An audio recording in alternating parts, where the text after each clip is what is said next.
The two Wion Exclusive interviews with former Royal Air Force pilot Michelle Morris, better known as Lord Naseby, are rocking Colombo's parliament even as Sri Lanka's Prime Minister, fresh on the heels of the questioning a scam-related matter, arrived in India. Lord Naseby first told Wion that the United Nations had fudged war casualty figures, and in the second, he reacted with skepticism to a controversial film in which 50 Sri Lankan Tamil asylum seekers alleged rape and torture at the hands of security forces in 2016.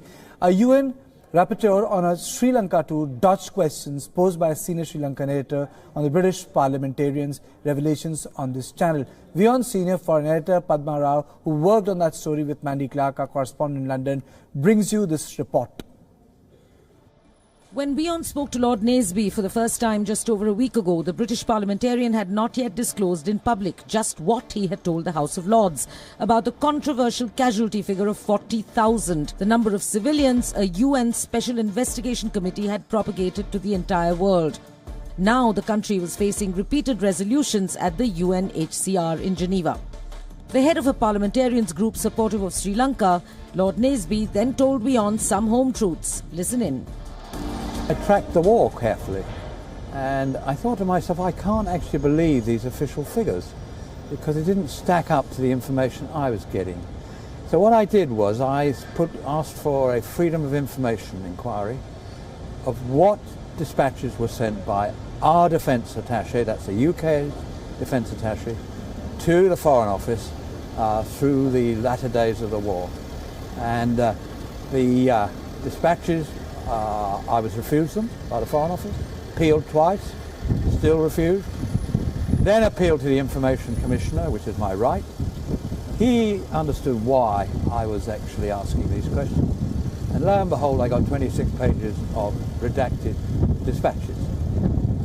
Missing were the last 6 weeks of the war, so I put in an appeal to him, and lo and behold another 12 arrived.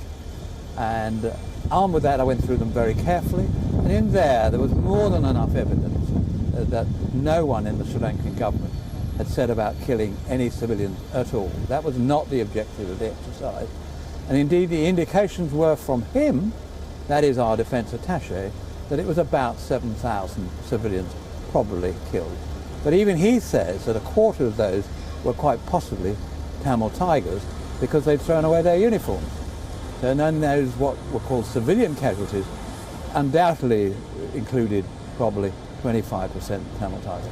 So having done that, I then looked back on, well, who else has done some research? And I went to the university teachers, who are a pretty left-wing organisation. They said, about 7,000, that's our estimate. I then looked at the other evidence. Ambassador Blake, US ambassador, with only a few days to go, was reckoning there was about 5,000.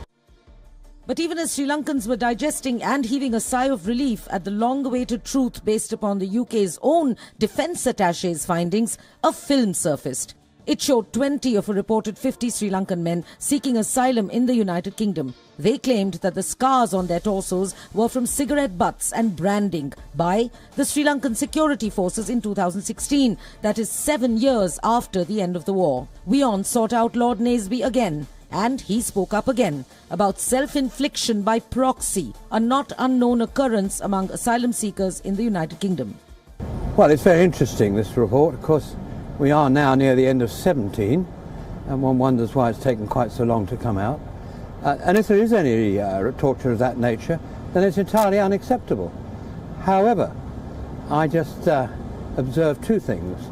Firstly, that we've recently had an asylum seeker case here in the UK with a Sri Lankan who had similar burns and stuff on his back, on his arms, but the conclusion of the appeal judge was that these had been self-inflicted, and he must have had some help to do it, but they are far too clearly defined as burns, etc., to have been done by anybody who really was roughening somebody up.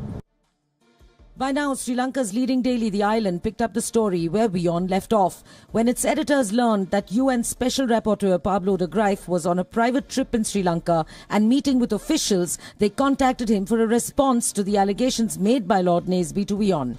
Did you admit to the Sri Lankan officials you met that you, the United Nations, bloated sevenfold the casualty figure of 7,000 that parties on the ground like your own man here, the ICRC and Britain's defence attaché, had themselves confirmed?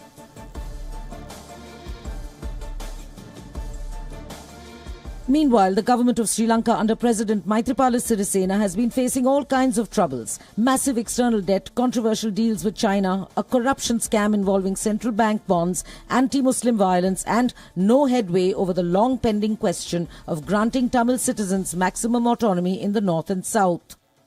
Prime Minister Ranil Wickremesinghe sought some relief from the gods. The head of government arrived in New Delhi today, but not before offering prayers at Karnataka's Mookambika temple, a favoured family shrine. The Prime Minister's brief visit in Delhi will be full of meetings with his Indian counterpart and other ministers. But the cacophony in Colombo's parliament is certain to have reverberated even more than 3,000 kilometres away in the Indian capital. Wion's 2 exclusive reports had an impact. Colombo's parliament was up in arms against such serious and mysterious manipulation by the United Nations. The opposition also demanded to know what President Sirisena's government was doing about it. The Island reports that the UN Special Rapporteur met with President Sirisena, Prime Minister Wickremesinghe and a host of other top ministers of the Sri Lankan government. And the Daily also remarked that to call such meetings quote-unquote private meetings was an obvious attempt by the UN Rapporteur to avoid a direct answer to the fudged figures. But did Colombo officials demand to know themselves from him why his organisation did so? There is one dignitary who can answer that question. Prime Minister Ranil Wickremesinghe, currently in India. Padma Rao, Wion.